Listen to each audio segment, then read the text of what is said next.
নমস্কাৰ ভাৰতীয় education and information চেনেলটোলৈ মই পংখী আপোনালোকক স্বাগতম জনাইছোঁ।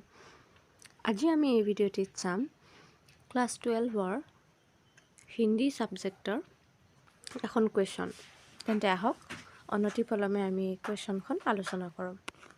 এবাৰ চাই যাওঁ। फुल मार्क्स 100 আছে। निम्नलिखित काव्यांश को पढ़कर उसके नीचे दिए गए प्रश्नों के उत्तर दीजिए।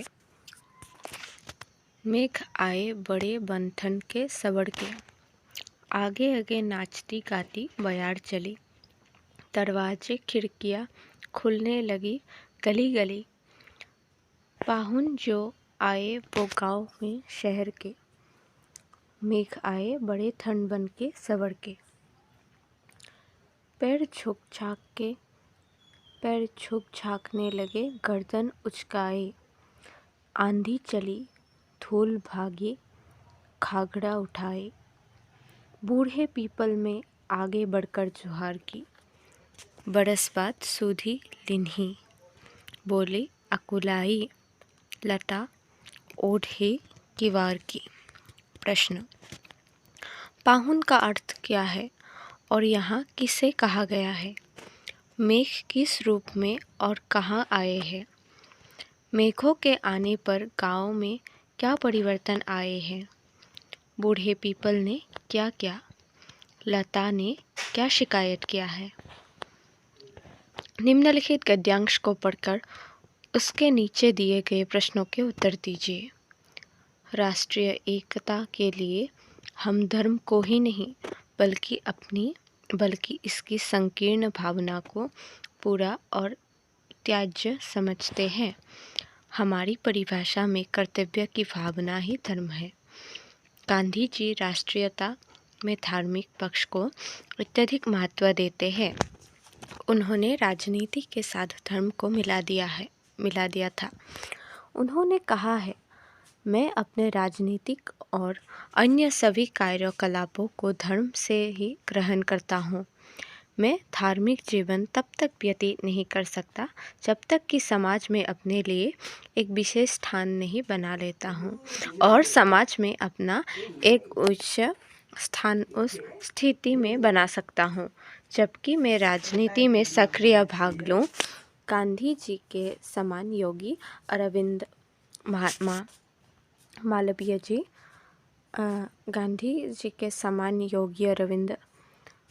महामना मालवीय जी, लाला लाजपत राय, लोकमान्य तिलक और गुरुदेव रविंद्र भी ईमानदारी सहित कर्तव्यपरायणता को राष्ट्रोन्नति और राष्ट्रीय एकता के लिए आवश्यक मानते थे। प्रश्न, राष्ट्रीय एकता के लिए किसको त्याज्य मानना चाहिए? प्रस्तुत पंक्तियों के अनुसार धर्म क्या है? गांधी जी धर्म को किसके साथ मिला देते हैं? गांधी जी के अनुसार वे कब तक धार्मिक जीवन व्यतीत नहीं कर सकते? राष्ट्रीय एकता के लिए ईमानदारी और कर्तव्यपरायणता की आवश्यकता क्यों है? गांधी जी के विचारों को मानने वाले किन्हीं दो महानुभावों के नाम लिखिए। गद्यांश का एक उपयुक्त शीर्षक दीजिए। संधि विच्छेद कीजिए।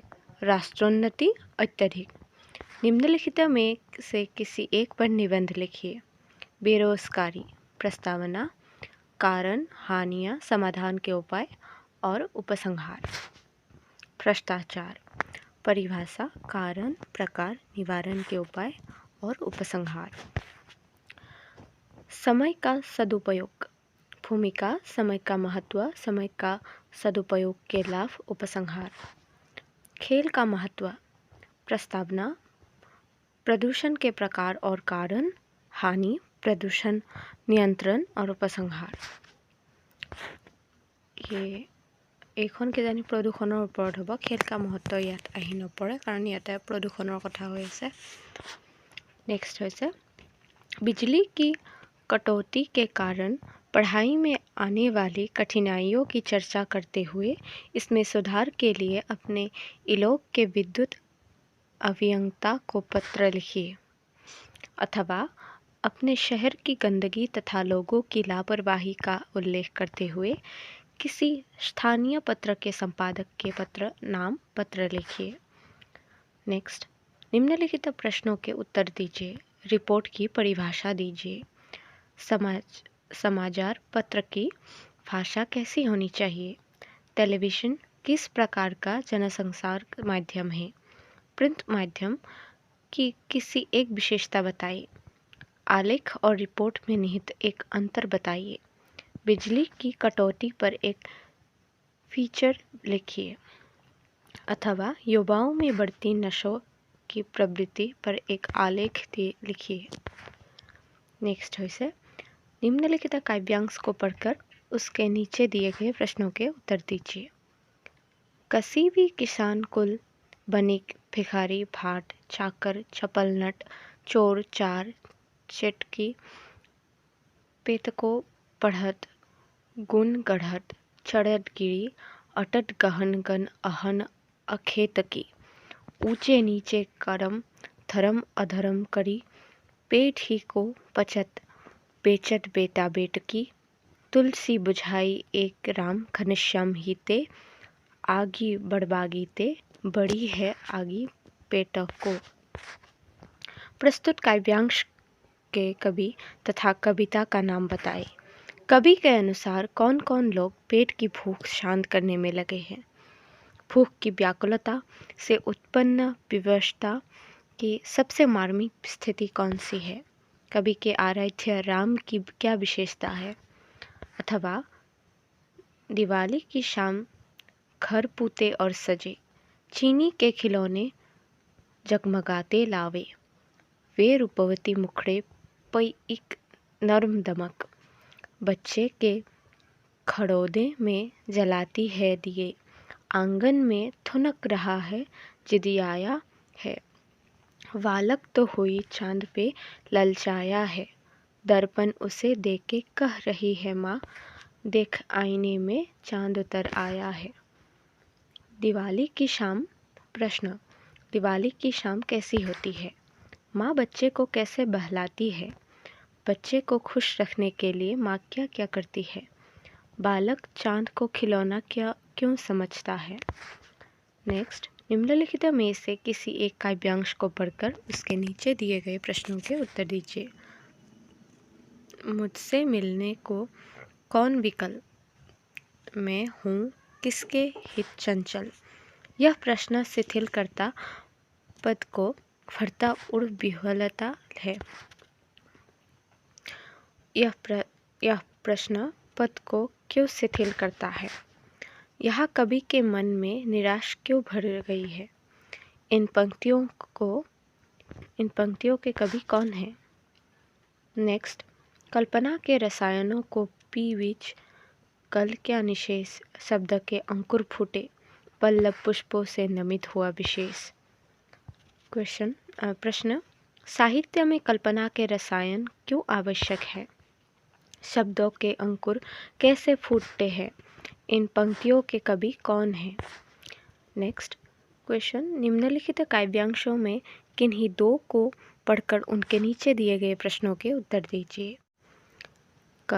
कविता एक खिलता है फूलों के बहाने, कविता का खिलना भला फूल क्या जाने, कविता का अर्थ फूल क्यों नहीं जानता है। नेक्स्ट, राख से लिपा हुआ चौका अभी गीला पड़ा है, राख से लिपे हुए चौके की विशेषताएं बताएं। अब तक तो जिंदगी में जो कुछ था, जो कुछ है, सहर्ष स्वीकारा है, आशाएं स्पष्ट कीजिए। काहू की बेटी से बेटा न ब्याहब, काहू की जाति बिगाड़ न सोऊं, अर्थ बताइए। नेक्स्ट, निम्नलिखित में से किसी एक गद्यांश को पढ़कर उसके नीचे दिए गए प्रश्नों के उत्तर दीजिए। 15 दिन यो गुजरे का पता नहीं चला, जिमखाना के सामने दोस्तों की मोहब्बत, भाइयों की खातिरदारियाँ उनका बस न चलता था कि बिछोड़ी हुई परदेसी बहन के लिए क्या कुछ न कर दे। दोस्तों अजीजों की यह हालत है कि कोई कुछ लिए आ रहा है, कोई कुछ कहाँ रखे, कैसे पैक करे, क्यों कर ले जाए, एक समस्या थी। सबसे बड़ी समस्या थी बादामी कागज की एक पुड़िया की, जिसमें कोई सेर भर लोहरी नमक था। सफिया का भाई एक बहुत बड़ा पुलिस अफसर था। उसने सोचा कि वो ठीक राय दे सकेगा। चुपके से पूछने लगी, क्यों भैया, नमक ले जा सकते हैं? वो हैरान होकर बोला, नमक? नमक तो नहीं ले जा सकते हैं, गैर कानूनी है। और नमक का आप क्या करेंगी? आप लोगों के हिस्से में तो हमसे बहुत ज़्यादा नमक आया है। वो झुंझला गई। मैं हिस्से बखरे की बात नहीं कर रही हूँ, आया होगा। मुझे तो लाहौर का नमक चाहिए, मेरी माँ ने यही मंगवाया है। प्रश्न, सफिया के 15 दिन किस प्रकार बीते? सफिया के सामने कौन सी समस्या आ खड़ी हुई? सफिया के भाई का जवाब क्या था? सफिया की प्रतिक्रिया क्या थी जब उसने अपने भाई का जवाब सुना? नेक्स्ट है, जाति प्रथा को यदि श्रम विभाजन मान लिया जाए तो यह स्वाभाविक विभाजन नहीं है, क्योंकि यह मनुष्य की रुचि पर आधारित नहीं है। कुशल व्यक्ति तथा सक्षम श्रमिक समाज का निर्माण करने के लिए यह आवश्यक है कि हम व्यक्तियों की क्षमता इस सीमा तक विकसित करें जिससे वो अपना पेशा या कार्य का चुनाव स्वयं कर सके।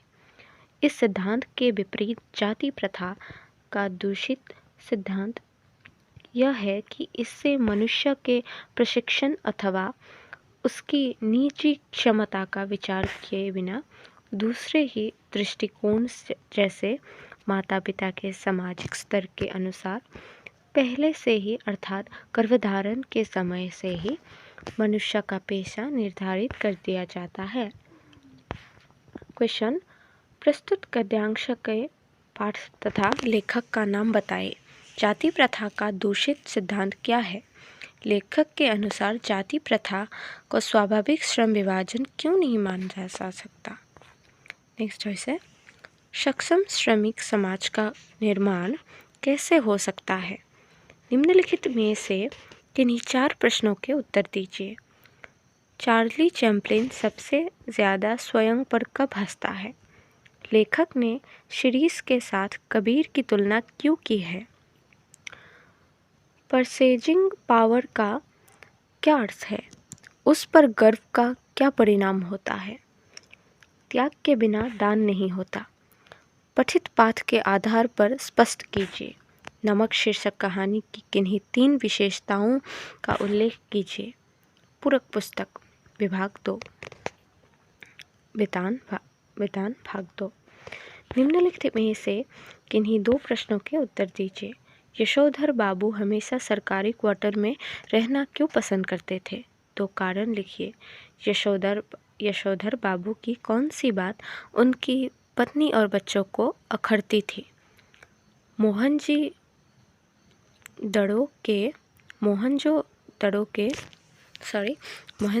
के लोग किन चीज़ों का व्यापार करते थे? निम्नलिखित में से किन्हीं 1 प्रश्नों के उत्तर दीजिए। यशोधर बाबू के जीवन में किशंदा का क्या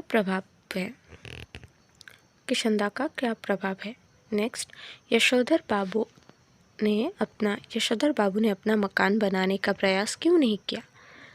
मोहनजोदड़ो सभ्यता का नेक्स्ट क्वेश्चन, मोहनजोदड़ो सभ्यता का संक्षिप्त परिचय पठित पाठ के आधार पर दीजिए। नेक्स्ट, अथवा यशोधर बाबू की चारित्रिक विशेषताओं को रेखांकित कीजिए।